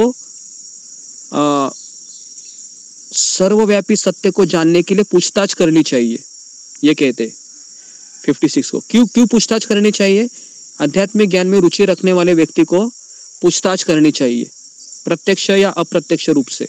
ये बता रहे अभी कविराज, कितना सुंदर बता रहे। देखो, पहले प्रणाम किया, फिर थोड़ा तत्व ज्ञान बताया, सत्य क्या असत्य क्या है, और फिर अभी कह रहे हैं इसको जानने के लिए फिर तुम्हें पूछताछ करनी चाहिए, जिज्ञासा करनी चाहिए। ठीक है, तो ये हो गया 56। अभी 57 में बताते हैं कि इसलिए कह रहे हैं कि चिंतामणि मतलब बेसिकली चिंतामणि किसे कहते हैं? जो चिंतामणि या फिर जो आध्यात्मिक जगत में जो कण होते हैं, है ना, जिससे हर एक इच्छा पूर्ण हो सकती है। तो चिंतामणि और आध्यात्मिक गुरु, मेरे आध्यात्मिक गुरु सोमगिरी की जय हो। सोमगिरी मतलब आरंभ करने वाले गुरु, मतलब बेसिकली जो ज्ञान देते हैं। मेरे प्रशिक्षक आध्यात्मिक गुरु भगवान के परम व्यक्तित्व की जय हो, जो अपने मुकुट में मोरपंख पहनते हैं। उनके चरण कमलों की छाया के नीचे जो इच्छा वृक्ष की तरह है राधा रानी, जो उनकी शाश्वत पत्नी है ना, उनको मैं प्रणाम करता हूँ। तो बेसिकली 3 लोगों को प्रणाम कर रहे हैं यहाँ पर। पहले है आध्यात्मिक गुरु, फिर भगवान कृष्ण, और फिर कृष्ण की अंतरंगा शक्ति राधा रानी। ठीक है, तो इस तरीके से बेसिकली यहाँ पर प्रभुपाद लिखते हैं कि बिल्वा मंगल ठाकुर की स्टोरी लिखते हैं कृष्ण करणामृत किताब में से। ठीक है, तो तात्पर्य में हम नहीं जा रहे। 58 में कहते हैं कि अभी तो ओके, और एक अनाउंसमेंट करनी थी। हमने ग्रुप क्रिएट किया है चैतन्य चरितामृत का, तो उसमें आपको सबको कंपलसरी है जो आपने लिखा है उसको डालना है। ओके, तो इस किताब इसके बारे में अशोक चावला प्रभु आप अनाउंसमेंट कीजिए, है ना। हमने 3 ग्रुप क्रिएट किए हैं, जिसमें गीता 3 भी है, फिर भागवतम है, चैतन्य चरितामृत है। जो भी आप लिख रहा है उसमें डाल लो, ताकि, है ना, और जिसका नहीं आएगा वो उसका पता चलेगा, है ना। तो अटेंडेंस भी आज से शुरू हो गई है। तो जुम्मा गुराई है, तुमने अटेंडेंस लिया था आज? जी गुरुजी, लिया था। ओके, तो ये अटेंडेंस भी डालते रहना है में। ओके, तो ये 3 चीजें हैं। अभी 50 श्लोक क्रमांक 58 में लिखा हुआ है, जीव साक्षात नहीं तैते गुरु चैत्य रूपे, शिक्षा गुरु हय कृष्ण महंत स्वरूपे। तो कोई भी परमात्मा की उपस्थिति का प्रत्यक्ष अनुभव नहीं कर सकता है, क्योंकि हमारे सामने एक वह मुक्त जीव के रूप में प्रकट होते हैं। ऐसे आध्यात्मिक गुरु कोई नहीं है बल्कि स्वयं कृष्ण है, ऐसे कविराज गोस्वामी लिखते हैं। ठीक है, तो लिखिए ऐसे आपके शब्दों में कि परमात्मा की उपस्थिति तब तक नहीं हो सकती है जब तक हमारे सामने आध्यात्मिक गुरु उपस्थित नहीं होते, और आध्यात्मिक गुरु बल्कि कोई नहीं स्वयं कृष्ण है, ऐसे 58 श्लोक में कहते। ओके, तो प्रभुपाद तात्पर्य में लिखते हैं कि कृष्ण से सीधे मिलना संभव नहीं है, तो इसके लिए भगवान कृष्ण पहले गुरु के रूप में अपने आप को प्रकट करते। 59 श्लोक क्रमांक, ओके, श्लोक क्रमांक 59, इसलिए व्यक्ति को बुरी संगति से बचना चाहिए। अभी 59 में बता रहे कि क्या करना चाहिए इसके लिए। तो बुरी संगति से बचना चाहिए, भक्तों की संगति करनी चाहिए और भक्तों की सेवा करनी चाहिए, जिससे इस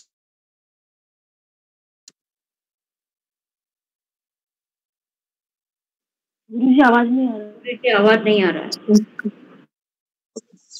इन तीन चीजों से आवाज आ रही है? अशोक चावला प्रभु ओके, तो मैंने 3 चीजें कही है। पहला है कि बुरी संगति से बचो,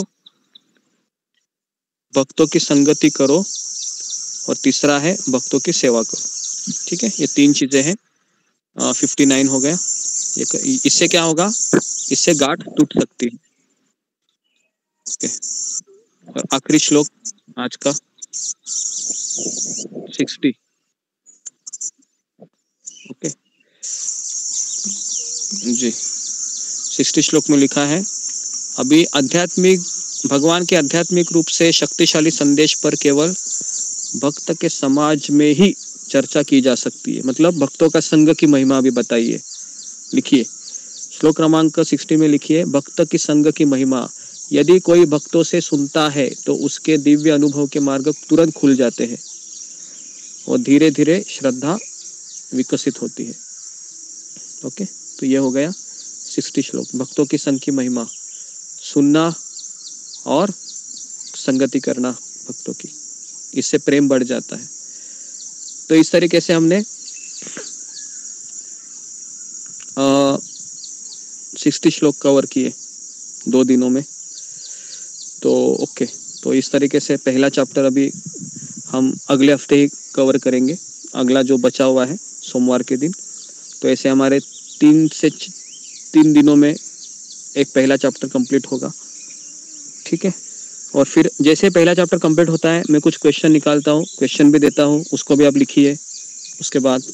तो इस तरीके से स्टडी करते करते आदि लीला कंप्लीट करेंगे, ताकि है ना, अगर कोई पूछने आ जाएगा हमें, या फिर अगर हमारे ही भीतर कोई जिज्ञासा उत्पन्न हो तो हम अपने आप को उस किताब के जरिए अवगत करा सकते हैं। ठीक है, तो किसी का कुछ प्रश्न है, कोई चीज है जो बोलनी है, जो समझ में नहीं आया है, जो बतानी है? ओके, रेखा बंडल है। हरे कृष्ण गुरुजी, गुरुजी वो श्लोक नंबर 49 में आपने बताया कैसे गुरु के कार्य, वो समझ में नहीं आया, फिर से बताएंगे। 49 क्या लिखा है अशोक चावला प्रभु, आप पढ़ के बताइए।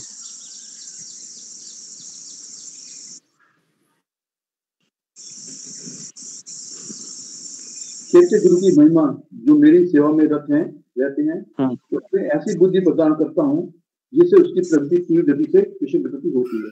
हाँ, तो 49 बेसिकली भगवत गीता का श्लोक है, जिसमें भगवान कहते हैं कि जो व्यक्ति मेरी सेवा में लगा रहता है तो मैं उसको ऐसा ज्ञान प्रदान करता हूँ जिससे वो मेरे पास आ सके। तो बेसिकली चैत्य गुरु की महिमा बताई है उसमें। ठीक है, पूजा डिमरी। हरे कृष्ण गुरुजी, दंडवत प्रणाम, सभी भक्तों को दंडवत प्रणाम। गुरुजी, आज एक श्लोक में ये मतलब ये तो है ही कि भगवान ने ही ब्रह्मांड की रचना की है, रचना से पहले भी वो थे और प्रलय के बाद भी रहेंगे। और कल एक श्लोक में ये लिखा है कि नित्यानंद प्रभु सबके स्रोत हैं, कारणो दक्षाई गर्भो दक्षाई। तो ये कैसे है तो गुरुजी? मतलब ये समझ नहीं आया कि वो स्रोत कैसे हैं। ओके, तो बेसिकली भगवान श्री कृष्ण है वह रसराज है। रसराज का अर्थ है वो केवल रस का स्वीकार करते हैं। लेकिन जितनी भी मैनेजमेंट की चीज है तो पहले वो नित्यानंद प्रभु के रूप में आते हैं। नित्यानंद बलराम जी है, तो बलराम जी ये पहले तो ये आदि गुरु कहते हैं। नित्यानंद प्रभु बलराम जी ये आदि गुरु है। तो आदि गुरु मतलब जितने भी आध्यात्मिक गुरु है, गुरु शिष्य परंपरा है, उनका स्रोत बलराम जी है। तो और इसके लिए जितने भी मैनेजमेंट के काम है, जितने भी सेवाओं का भार है, ये बलराम जी वहन करते हैं। जैसे बलराम जी के विस्तार से ही गर्भोदकशाही विष्णु, कारणोदकशाही विष्णु प्रकट होते हैं। बलराम जी के ही विस्तार स्वरूप जितनी भी गुरु शिष्य परंपरा प्रणाली है वो प्रकट होती है। क्योंकि बलराम जी ये सेवक भगवान है, ये मैंने बताया था, कृष्ण सेव्य भगवान है। तो कृष्ण का कोई रोल ही नहीं है, कृष्ण केवल मजा लेते हैं, इसके लिए वो भगवान है। लेकिन अभी मैं तो मजा लूंगा, लेकिन ये सृष्टि कैसे चलेगी, फिर इसका दायित्व कौन लेगा? तो फिर ये सारा भार कृष्ण बलराम जी को सौंपते हैं। बलराम जी ये आपको टेक केयर करना है। तो फिर जितने भी अंश अवतार है, लीला अवतार है, गुण अवतार है, युग अवतार है, या जितने भी भगवान के अवतार है, ये सारे अवतारों का मैनेजमेंट का भार बलराम जी संभालते हैं। और वही बलराम जी नित्यानंद प्रभु के रूप में आते हैं। ठीक है, तो इसके लिए भगवान कहते हैं कि मैं तो हूँ, क्योंकि मैं तो लीलाधारी हूँ, मेरा काम ही है लीला करना, है ना। भगवान कृष्ण अगर कोई किसी शत्रु को मारते भी है तो वो अपने मौज मजे से मारते है ना, उसमें कोई उनका ऐसा कार्य नहीं होता है। जितने भी राम ने रावण को मारा, राम कहाँ से आए? बलराम जी से आए। उसके बाद फिर जितने भी वराह अवतार ले लो, या कुर्म अवतार ले लो, मत्स्य अवतार ले लो, नरसिंह अवतार ले लो, ये सारे अवतार बलराम जी से आते, कृष्ण से नहीं आते। कृष्ण का काम है बस केवल बांसुरी बजाओ, वृंदावन में रहो, राधा रानी के साथ, गोपियों के साथ नृत्य करो, यशोदा मैया के साथ आदान प्रदान करो, बस। तो इसके लिए कृष्ण को समझना और बलराम जी, ये सारा चीज समझना अच्छे से हमको चाहिए। ओके। लेकिन गुरुजी वो उसमें जैसे भागवतम में भी आपने समझाया था कि भगवान दृष्टिपात करते हैं तब ब्रह्मांडों की रचना होती है, फिर उसमें जो विष्णु भगवान है वो आते हैं, तो वो कार्य भगवान का ही हुआ ना। आवाज नहीं आ रही है गुरुजी? ओके, अभी आ रही है।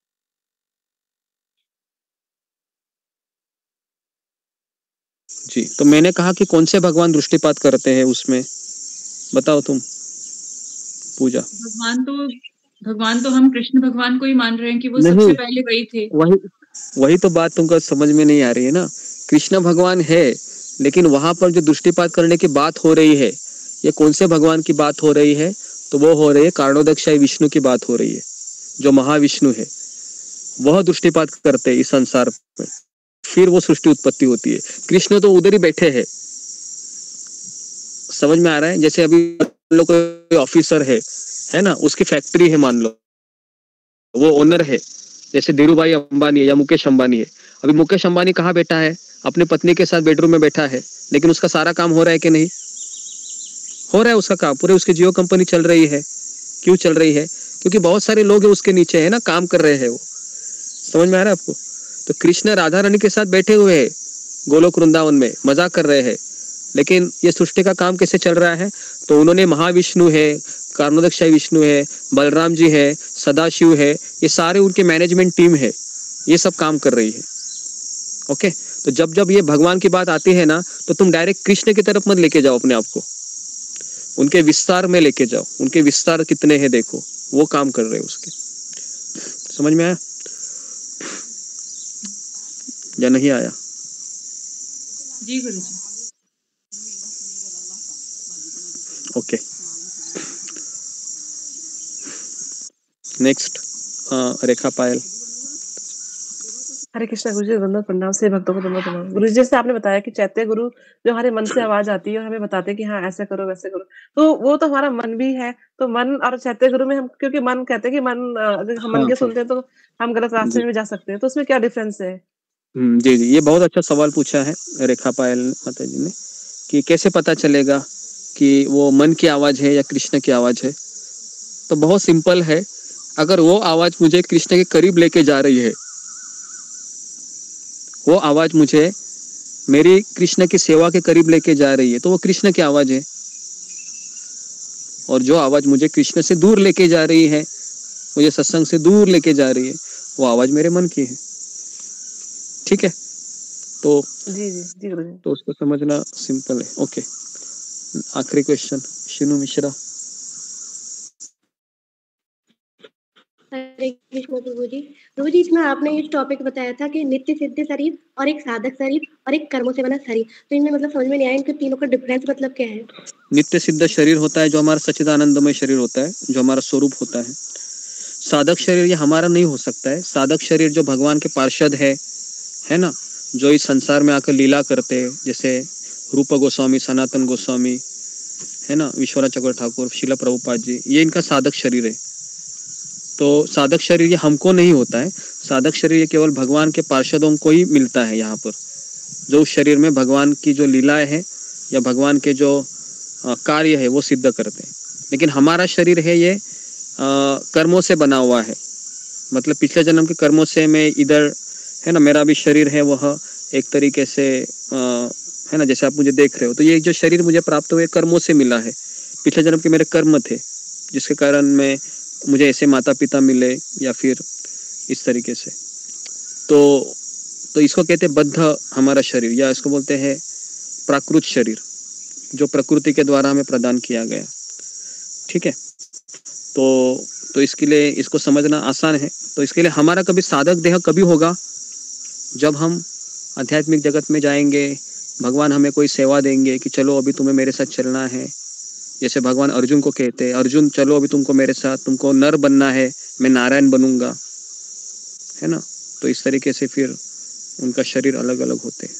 तो उसको कहते हैं साधक शरीर। साधक मतलब वह इस संसार में आकर लीला करने के लिए एक भगवान के पार्षद एक शरीर धारण करते हैं। जैसे अद्वैत आचार्य है, या फिर अद्वैत आचार्य तो स्वयं भगवान है, लेकिन श्रीवास ठाकुर है, इस तरीके से। ठीक है, तो बहुत समय हो गया है, क्षमा करना। तो यहाँ पर मैं रुकता हूँ। आप सबका बहुत बहुत धन्यवाद। शिला प्रभुपाद की जय, गुरुदेव की जय। हरे कृष्ण, हरे कृष्ण।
वो कह रहे हैं आज से शुरू हुई है, तो आज पता चलेगा ना।